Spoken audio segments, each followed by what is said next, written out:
अस्सलाम वालेकुम रहमतुल्लाहि व बरकातुहू। आज का सवाल भेजने वाले हैं मोहम्मद सहेल, और ये सवाल भेजा है पेशावर से। कह रहे हैं कि मुफ्ती साहब, हालत हैज़ में यानी हैज़ की हालत में अगर बीवी के पास कोई जाता है तो क्या इससे निकाह टूट जाता है? मोहम्मद सहेल भाई, हालत हैज़ यानी हैज़ के दौरान बीवी के पास जाने से निकाह नहीं टूटता, अलबत्ता सख्त गुनाह है। शरीयत में इसकी ममानियत का हुक्म है, मना किया गया है कि बीवी हालत हैज़ में हो तो उसके करीब ना जाएं।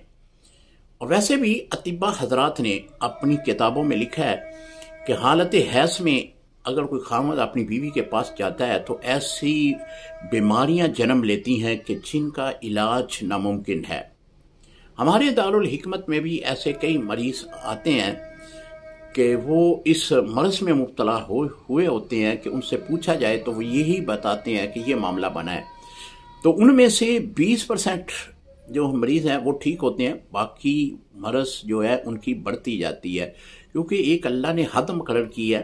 जब अल्लाह की हद को क्रॉस करेंगे तो फिर इस तरह तो होगा। बाकी ये भी मैं ये अर्ज कर दूं कि निकाह सिर्फ 4 वजूहात की बिना पे टूटता है।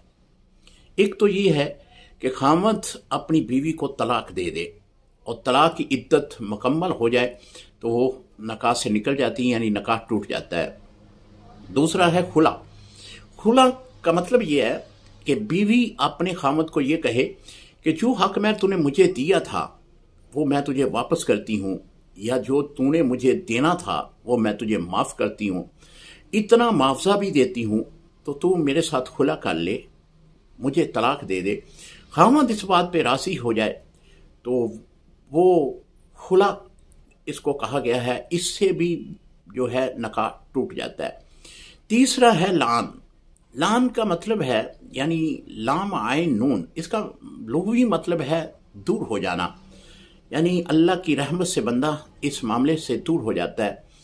इसका जो इस्तिलाही माना है वो ये है कि अगर कोई खामद अपनी बीवी को ये कहे कि तू फलां के साथ जो है वो बदकारी में मुब्तला थी, मैंने देखा, तो अब शरीयत का हुक्म है कि इस इल्ज़ाम के ऊपर वो 4 गवाह पेश करेगा। अगर वो गवाह पेश नहीं करता तो फिर हुक्म ये है कि उसकी बीवी और वो खामद 5-5 कस्में जो है वो काजी के सामने पेश करेगा।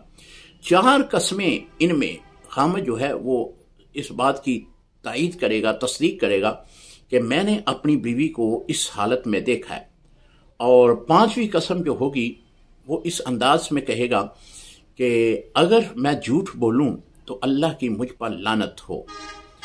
अब बीवी के लिए भी यही हुक्म है कि बीवी भी 4 कस्में इस तरह की उठाएगी अपनी सफाई में, और 5वीं कसम जो है वो अल्लाह के गज़ब के ऊपर वो कसम उठाएगी। अब इस सूरत में काजी जो है वो लान का फैसला करेगा, बीवी निकाह से निकल जाएगी। ये 3 वजूहात हो गई। और चौथी है कि खामद या बीवी दोनों में से कोई एक मुर्तद हो जाए, यानी दायरा इस्लाम से निकल जाए, या फिर वो ऐसा कुफरिया कलमा बोल दे कि जिससे कुफर लाजम आ जाए, तो अब ये है कि वो निकाह जो है वो टूट जाएगा। अगर बीवी मुर्तदा हो गई तो फिर भी निकाह टूट गया, अगर मर्द मुर्तद हो गया तो फिर भी निकाह टूट जाएगा। बाकी जो सवाल आपने किया है कि हालत हैज़ में बीवी के पास जाने से निकाह नहीं टूटता, अलबत्ता बहुत शदीद और सख्त किस्म का गुनाह है। इसी तरह बीवी के दूसरे मकाम यानी दुबर में अगर कोई वती करता है तो बहुत से लोग कहते हैं कि जी निकाह टूट गया, उससे भी निकाह नहीं टूटता, अलबत्ता गुनाह जो है वो सख्त होता है। लवातत जो है सैयदना लूत अलैहिस्सलाम की कौम पर इसी बिना पे अजाब आया था, बहुत सख्त गुनाह है, लेकिन इससे भी निकाह पे कोई फ़र्क नहीं पड़ता। अस्सलामु अलैकुम रहमतुल्लाहि व बरकातुहू।